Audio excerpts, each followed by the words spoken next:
এরপরে চলে আসছি আমরা 10 তারিখ। 10 তারিখ ঈদুল আজহার দিন। ঈদুল আজহার দিন মুসলিমদের জন্য দুটি কাজ। প্রথম কাজ হলো ঈদের সালাত আদায় করা। দ্বিতীয় কাজ হলো ঈদুল আজহায় কোরবানি করা। সালাত এর ক্ষেত্রে কোনো সামর্থ্যের শর্ত নেই, কোরবানির ক্ষেত্রে সামর্থ্যের শর্ত। যার সামর্থ্য রয়েছে তিনিই কোরবানি করবেন, কিন্তু সালাত প্রতিটি মুসলিম নর নারী সকলের জন্য। কিন্তু আফসোসের সাথে বলতে হয়, আমাদের দেশে পুরুষদের সালাতের সুযোগ থাকে, অধিকাংশ জায়গায় নারীদের ঈদের সালাতের সুযোগ থাকে না। রাসূলুল্লাহ সাল্লাল্লাহু আলাইহি ওয়াসাল্লাম নির্দেশ দিয়েছেন নারীদেরকেও ঈদের মাঠে পুরুষেরা সালাত আদায় করবে, নারীরাও সেখানে তাদের সাথে সুন্দর পরিবেশে, সুন্দর পদ্ধতিতে, শৃঙ্খলার সাথে তারাও সেখানে অংশগ্রহণ করবে। কিন্তু আমাদের দেশে বলা যেতে পারে এক শ্রেণীর আলেমগণ তারা নারীদেরকে তাদের এই ইসলামের অধিকার থেকে তারা বঞ্চিত করছে। চেষ্টা করে যারা আহলুল হাদিস তারা তাদের ঈদগাহে, তারা তাদের মসজিদে, জুমার দিন হোক বা অন্য সময় হোক, তেমনিভাবে ঈদের সালাতেও তারা নারীদের জন্য ব্যবস্থা করার চেষ্টা করে। ঈদের সালাত সেটি হলো ঈদুল আজহার দিনে প্রথম ইবাদত। ঈদের সালাতের হুকুম নিয়ে কিছু মতভেদ রয়েছে। কেউ সুন্নতে মুআক্কাদা বলেন, কেউ ওয়াজিব বলেন। মূলত রাসূলুল্লাহ সাল্লাল্লাহু আলাইহি ওয়াসাল্লামের অনেক নির্দেশনার আলোকে বোঝা যায় এটি হলো ওয়াজিব। তাই সাধ্য সামর্থ্য অনুযায়ী আমরা সকলেই চেষ্টা করব রচিত রাসূলুল্লাহ সাল্লাল্লাহু আলাইহি ওয়াসাল্লামের সুন্নাহ অনুযায়ী 12 তাকবীরে ঈদের সালাত আদায় করা।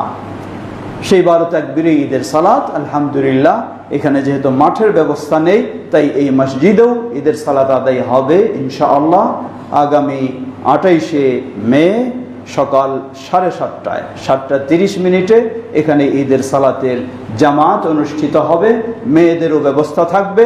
অতএব আপনারা সকলেই সেই ক্ষেত্রে অবগত এবং আপনারা আসার জামাতের সাথে সালাত আদায় করার চেষ্টা করবেন ইনশাআল্লাহ। ঈদের দিন সর্বপ্রথম আপনাকে ঈদের সালাত আদায় করতে হবে, তারপরে কুরবানি। কেউ যদি বলে থাকি, মনে করে থাকি যে ঈদের সালাতে তো যাব, আমি সালাতটা পরে আসি, এদিকে কসাইকে গরু জবাই করে দিলাম, সে এদিকে কাজ আগাতে থাকুক, জবাব আপনার কুরবানি বাতিল হয়ে যাবে।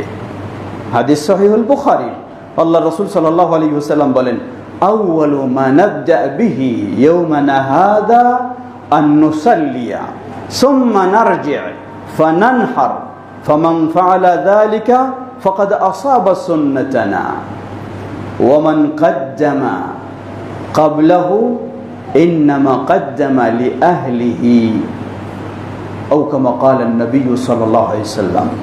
নবী সাল্লাল্লাহু আলাইহি ওয়াসাল্লাম বলেন, এই ঈদুল আজহার দিন আমরা সর্বপ্রথমে ঈদের সালাত আদায় করব, অতঃপর ফিরে যাব, ফিরে গিয়ে আমরা আমাদের কোরবানি পশু জবাই করব। এই পদ্ধতিতে, এই নিয়মে যে করবে ফাকাদ আসাবা সুন্নাতানা, সে আমাদের সুন্নাহ অনুযায়ী ঈদের সালাতও আদায় করেছে, কোরবানিও করেছে। ওয়ামান কাদ্দামা ক্বাবলা যালিক, ঈদের সালাতের আগে যে কোরবানির পশু জবাই করবে সে যেন তার পরিবারের জন্য শুধু গোশত খাওয়ার ব্যবস্থা করে দিয়েছে। অন্য বর্ণনায় এসেছে তার জন্য অপরিহার্য সে যেন আর একটা কোরবানি দেয়, যেহেতু আগেরটি বাতিল গণ্য হবে। সমবেত মুসল্লিবৃন্দ, সুতরাং আমরা চেষ্টা করব রাসূলুল্লাহ সাল্লাল্লাহু আলাইহি ওয়াসাল্লামের সুন্নাহ অনুযায়ী। এখন প্রশ্ন আসতে পারে যে ঈদের সালাতের আগে কোরবানি করা যাবে না, এর অর্থ কি? আমার বাড়ির পাশে এক মসজিদ রয়েছে বা ঈদের মাঠ রয়েছে, সেখানে সালাত আদায় করে ফেলল, তাহলে কি আমি এখন কোরবানি করতে পারবো?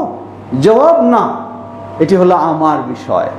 আমি আগে ঈদের সালাত আদায় করব, তারপর আমি কোরবানি করব। অন্যরা কে সালাত আদায় করেছে না করেছে সেটি আমার বিষয় নয়। আগে আমাকে ঈদের সালাত আদায় করতে হবে, তারপর ঈদের কোরবানি করব।